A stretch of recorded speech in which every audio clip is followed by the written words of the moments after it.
이 아이리스라고 하는 그 번치라고 하는 클래스에 그 출력하는 부분을 보시면 중괄호가 되어 있고 키가 있고 그 다음에 value가 나오고 있어요. 그죠? 요렇게 출력된 거를 보시면 이거 딕트 아니야? 라고 생각이 드셔야 돼요. 그러니까 딕트하고 비슷한 거예요. 그래서 키, value, 키, value 이런 식으로 저장이 되어 있는 부분이고요. 그 다음에 데이터 부분을 보면 1차원 배열들을 원소로 갖는 2차원 배열이에요. 1차원 배열 하나의 내용은 무엇이냐면 아이리스, 붓꽃 하나의 그 여러 가지 방향으로 잰 길이들을 의미를 하는 거고요. 그러면 컬럼은 뭐가 될까요? 컬럼 부분들은 하나의 변수가 되는 거예요. 꽃받침의 길이, 꽃받침의 너비, 꽃잎의 길이, 꽃잎의 너비라고 하는 변수가 되는 거죠. 그러니까 데이터 프레임 모양이 생각나시죠? 네. 자, 그런 부분이고요.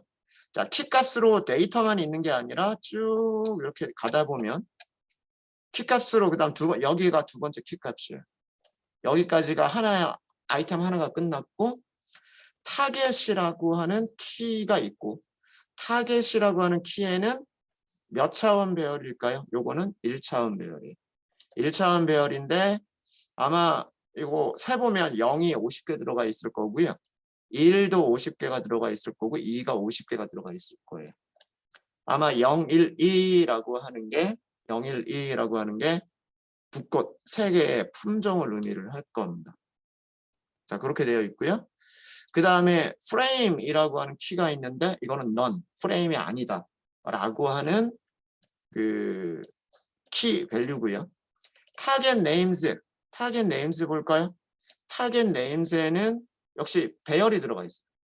배열이 들어가 있는데 그 배열에는 세토사, 버시컬러, 버지니카 이렇게 들어가 있어요. 이 얘기는 뭐냐면 위쪽에 있는 0, 1, 2 순서대로 첫 번째 0의 타겟은 세토사고 1이라고 하는 값의 타겟 이름은 버시컬러고 2라고 하는 값의 타겟 네임은 버지니카다 라고 하는 거를 보여주고 있는 거고요. 그 다음에 DESCR 이거 디스크립션 이건 설명을 의미를 하고요. 이 데이터셋이 무엇이냐 쭉 설명하고 있는 부분이에요. 설명하고 있는 부분이고 다 넘어갈게요. 설명이 되게 길죠? 되게 어디서 끝날까요? 네. 네, 너무 길어서 모르겠어요. 중요한 게 더 있는데. 예. 그 다음에 또 어떤 키가 있냐면 feature names라고 하는 키가 있는 거예요. 이게 키가 있고 그 키에는 뭐가 들어가 있냐면 리스트가 들어가 있죠. 네. feature names라고 하는 키에는 리스트가 들어가 있는데 이거 뭐냐면 데이터 프레임에 무엇이다? 컬럼 이름들이다라고 하는 거. 그 다음에 저장되어 있는 파일 이름은 iris.csv에 저장되어 있고 모듈은 이런 모듈 안에 저런 것들이 있다라고 하는 거예요. 자, 그래서 이렇게 출력해 보는 거는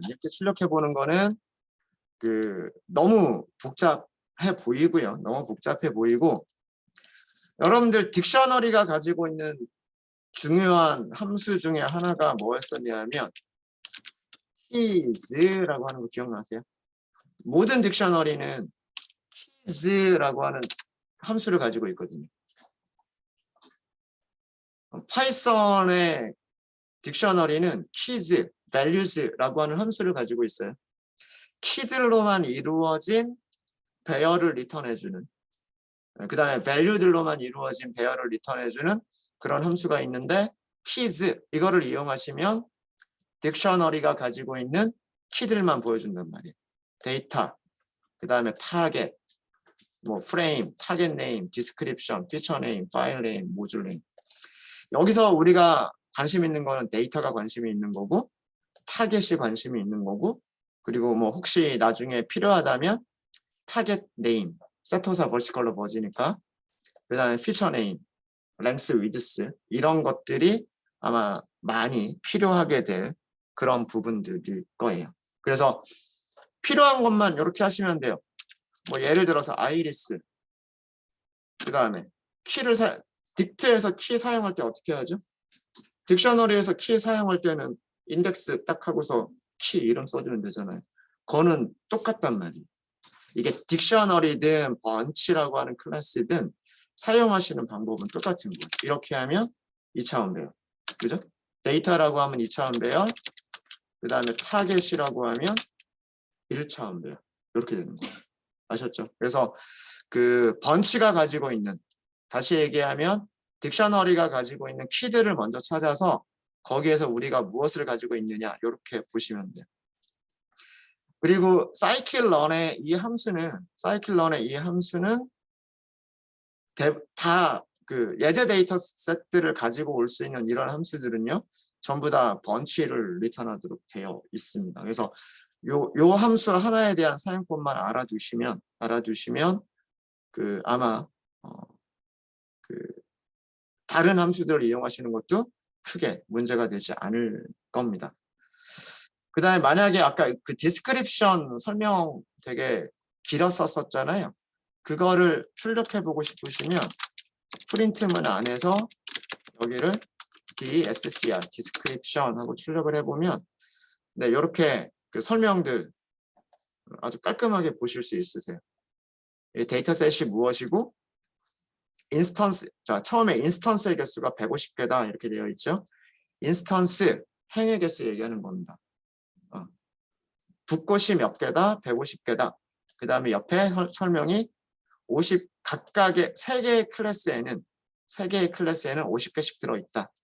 이 3개의 클래스라고 하는 게 뭐냐면 세토사, 버시컬러, 버지니카를 의미하고 세토사 50개, 버시컬러 50개, 버지니카 50개 라는 뜻이에요. 이게.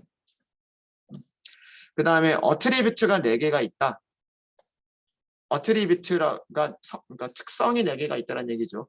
붓꽃의 특성이 4개가 있다는 얘기고요. 다시 얘기해서 붓꽃의 데이터 프레임에 컬럼이 4개가 있다는 얘기예요. 이게 로우, 행의 개수고요. 이게 컬럼, 열의 개수예요. 그리고 전부 다 뉴메릭, 전부 다 숫자 타입이다 라고 되어 있고 정보는 세펄, 꽃받침, 피털, 꽃잎, 단위는 전부 다 센티미터 라고 되어 있고 그 다음에 각각의 변수들에 대해서 최소값, 최대값, 평균, 표준편차, 그 다음에 뭐 상관계수, 이게 상관계수까지 계산을 해놨네요. 보시면 여기 이런 설명까지도 있죠. 피터 랭스와 피터 위드스가 상관계수가 굉장히 높다. 나머진 뭐 이렇게 이런 설명까지도 있고요. 이런 설명까지도 있고 그 다음에 뭐 등등등 뭐 내용들이 쭉 있습니다. 그래서 우리 해봤죠. 아이리스 설명 드렸던 적도 있고 관심 있으시면 이런 식으로 출력을 해보시는 것도 좋을 것 같아요. 그래서 그 2차원 배열이 있기 때문에 그 우리가 피처와 타겟으로 딱 나눠서 시작을 했었잖아요. 그죠? 그래서 이렇게 하시면 돼요. 특성들만 모아놓은 2차원 배열. 특성들로만 이루어진 2차원 배열을 아이리스에서 데이터라고 하는 컬럼 사용하시면 되고요.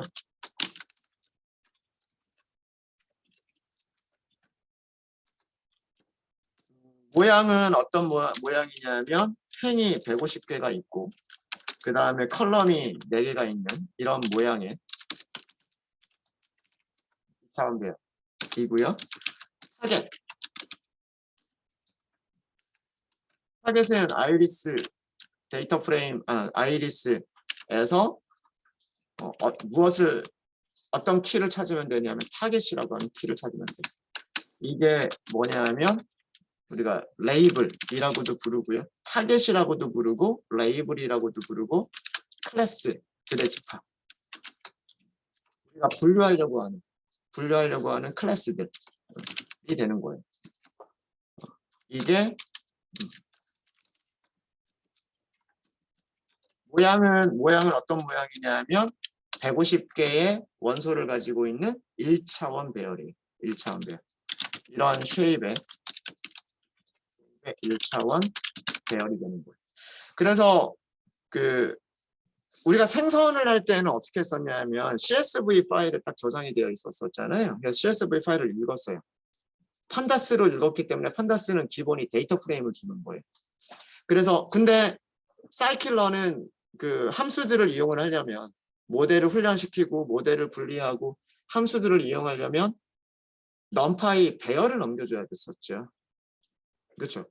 뭐 트레인 테스트 분리할 때도 마찬가지고 모델을 훈련시킬 때도 마찬가지고 예측을 할 때도 2차원 배열, 1차원 배열 이런 식으로 배열을 넘겼단 말이에요.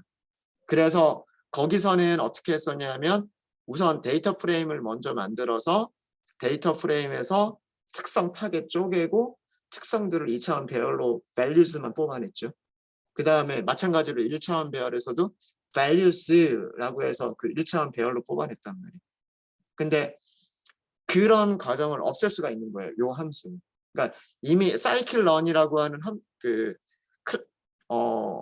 그런 패키지 자체가 numpy 배열을 이용한다라고 되어 있었기 때문에 데이터 프레임 저렇게 예제 데이터 셋도 아예 2차원 배열 형태로 넘겨줄 수 있도록 함수가 만들어져 있는 거예요. 그래서 키 밸류로만 하면 2차원 배열, 1차원 배열 우리가 scikit-learn에 있는 클래스나 함수를 사용하기 위해서 필요한 형태로 이미 딱 정리가 되어 있는 형태가 되는 거예요. 쉐입만 확인해 볼게요. features, shape 하고서 출력해 보고요. shape 맞죠? 네. 제 모양 이렇게 말씀드렸었죠.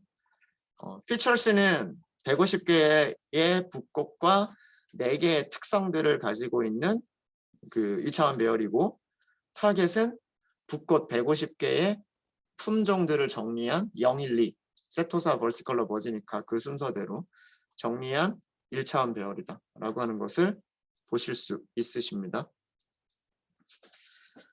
자, 아까 이렇게 하시면 이제 이걸 가지고서 분리하시면 돼요. 트레인 테스트 분리하고 훈련시키고 이렇게 하시면 되는데 그 로드 아이리스의 그 다른 파라미터들 설명을 드릴게요. 이번에는 이렇게 한번 해보도록 하겠습니다. 로드 아이리스라고 하는 함수가 있었죠. 함수가 있었는데 파라미터 중에 뭐가 있었냐면 return xy라고 하는 게 있었단 말이에요. 파라미터가. 근데 기본값이 false로 돼 있죠. false로 돼 있으니까 이거를 true로 바꿔볼게요. 자, 이렇게 호출하시는 것도 가능해요. 뒤쪽은 파라미터 중에서 하나만 asFrame은 디폴트 값 false를 그대로 놔두고 return xy를 true라고 주셔도 돼요. 자, 이때에는 return 값들이 달라져요. 밑에 returns를 보면 bunch라고 하는 클래스 타입의 데이터를 넘겨준다라고 되어 있고 혹은 데이터 프레임을 넘긴다라고도 되어 있고 이거는 언제? as 프레임을 true로 줬을 때는 데이터 프레임을 넘긴다 이렇게 되어 있고요. 그 다음에 여기 있군요. XY를 true라고 줬을 때는 데이터와 타겟을 따로 준다 이렇게 되어 있어요.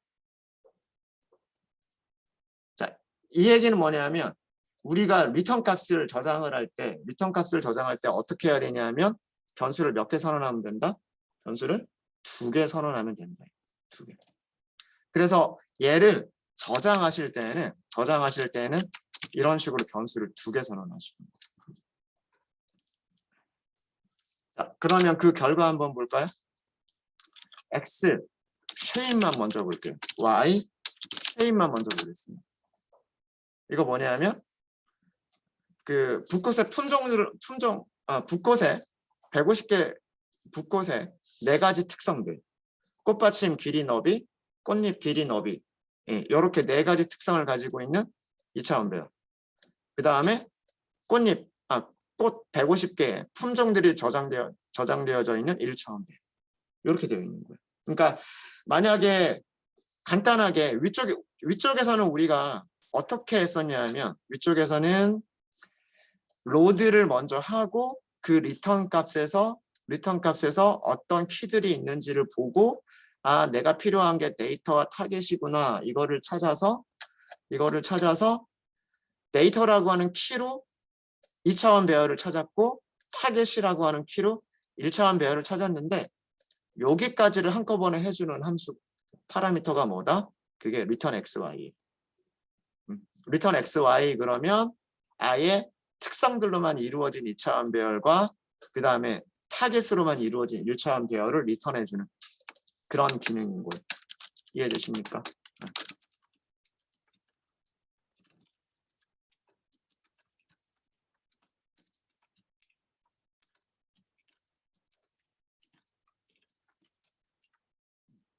그래서 만약에 여러분들이 특성의 이름들 다 필요 없다.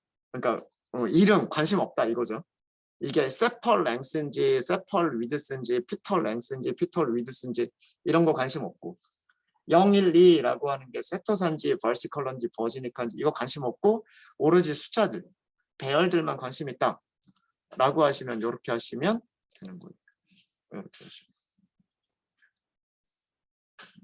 그러면 여기에서부터 이제 시작을 하시면 되는 거죠. 시작을 하시면 되고 근데 장단점이 있어요. 장단점은 이게 코드가 간단하기는 하죠.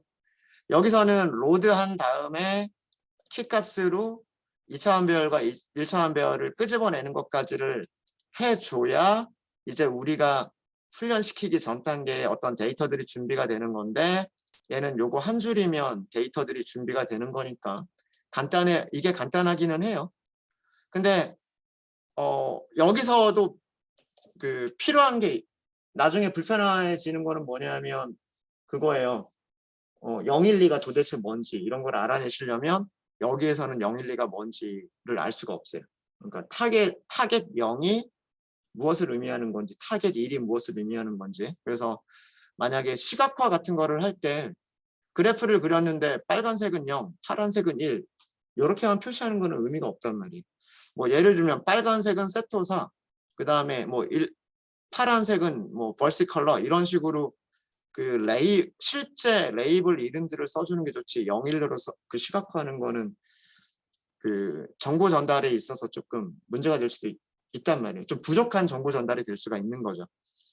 그래서 그 금방 데이터들을 가져오고 바로 사용할 수 있는 형태가 되는 장점이 있는가 하면 반대로 좀 더 많은 정보들을 가지고 올 수는 없는 그런 형태인 거고요. 그런 형태인 거고 뭐 어떤 거를 쓰셔도 좋습니다.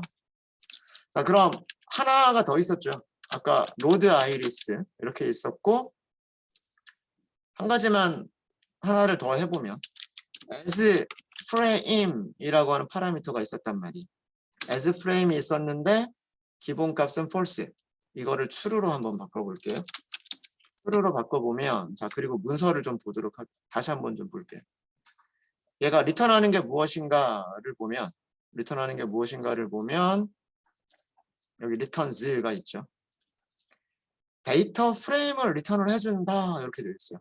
데이터 프레임을 리턴해준다. 여기는 데이터를 리턴한다, 데이터 프레임을 리턴한다 이렇게 되어 있죠. 네. 그러면 그냥 이거를 df 이렇게 해보는 거예요. 출력해 볼까요? 제가 원하는 네. 완전히 데이터 프레임은 아니군요. 얘를 보니까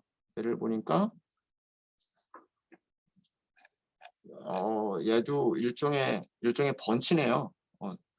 제가 데이터가 가지고 있는 게 데이터 프레임이고 그 다음에 피처 타겟이 가지고 있는 게 시리즈군요. 네. 요거는 요렇게 한번 해봐야 되겠습니다. 요거는 요렇게 할게요. 제가 아이리스2라고 할게요. 아이리스2. 아이리스2라고 하고요. 그 다음에 데이터 프레임은 아이리스2에서 얘도 번치네요. 번치. 데이터. 그래서 이렇게 출력을 해보시면 아까와 다른 점은 뭐냐면 그 제일 처음에 우리가 썼던 방식 있죠.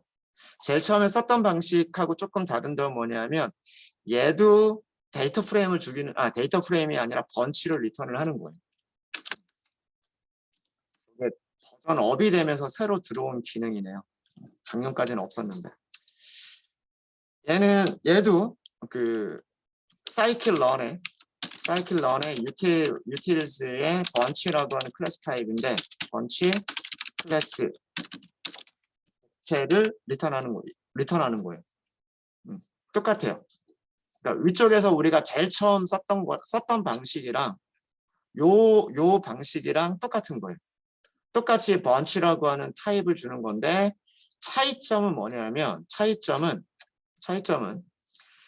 데이터하고 타겟이라고 했을 때 데이터와 타겟이라고 했을 때 위쪽에서는 데이터가 그냥 단순하게 2차원 배열이었고 그 다음에 타겟은 그냥 단순하게 1차원 배열이었어요. ND 어레이였단 말이에요. 넘파이 배열이었었는데 여기서는 데이터가 2차원 배열이 아니라 데이터 프레임을 줬던 거예요. 컬럼 이름들이 만들어져 있는 데이터 프레임을 줬던 거고요. 그 다음에 타겟이라는 변수를 위해서 써버려서 그냥 타겟 아이디스 타겟이라고 할까요?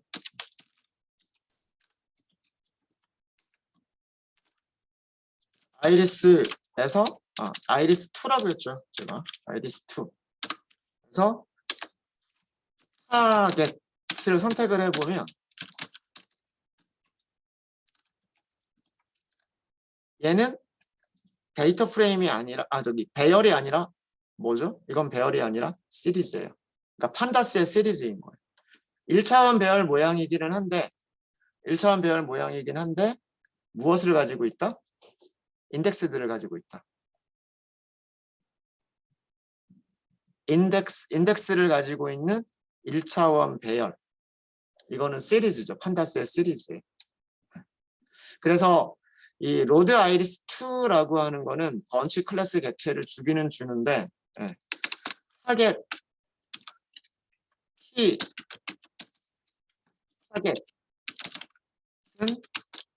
그 데이터 프레임, 판다스의 데이터 프레임을 저장하고 있는 거고요.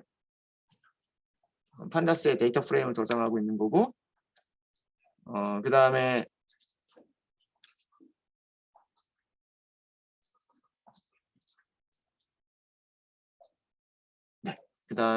여기를 보시면 이거는 뭐냐? 여기서는 우리가 보면 판다스의 여기서 키 타겟은 무엇을 저장하고 있다? 판다스의 시리즈를 저장하고 있는.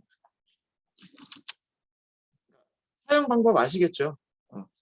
데이터 프레임과 시리즈가 필요한 경우에는 as 프레임을 이용하시면 그 데이터 프레임과 그 시리즈를 이용해서 하실 수가 있으시고 그냥 2차원 배열들만 필요하다라고 하시면 2차원 배열들 가지고서 그 뭐 분석이나 혹은 그 머신러닝 할 때 사용하시면 돼요. 장단점이 있습니다. 서로 배열들만 이용을 할 때 배열들은 머신러닝을 할 때 편리하고요. 머신러닝 함수들을 이용하실 때 편리하고 그 다음에 데이터 프레임이나 시리즈 같은 경우에는 시각화 같은 것들 데이터 프레임으로 그 데이터 프레임 조작하는 과정들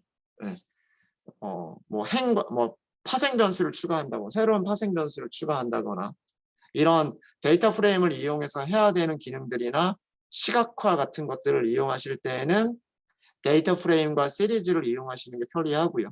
그 다음에 머신러닝 클래스와 메서드 함수들을 이용하실 때에는 배열을 직접 이용하시는 게 편리합니다. 그래서 그 서로 장단점이 있으니까 이런 파라미터들을 잘 활용을 하셔서 사용을 하시면 될 것 같아요. 여기를 디폴트는 전부 false예요. 디폴트는 전부 false고 return xy를 true로 줬을 때, 그 다음에 as frame을 true로 줬을 때, 그래서 어떤 차이점이 있느냐, 그래서 그런 차이점들만 이해를 하시면 될 것 같습니다. 네, 혹시 질문 있으십니까? 네, 예제 데이터만 가지고 와 봤어요. 예제 데이터만 가지고 와 봤고 질문 없으세요?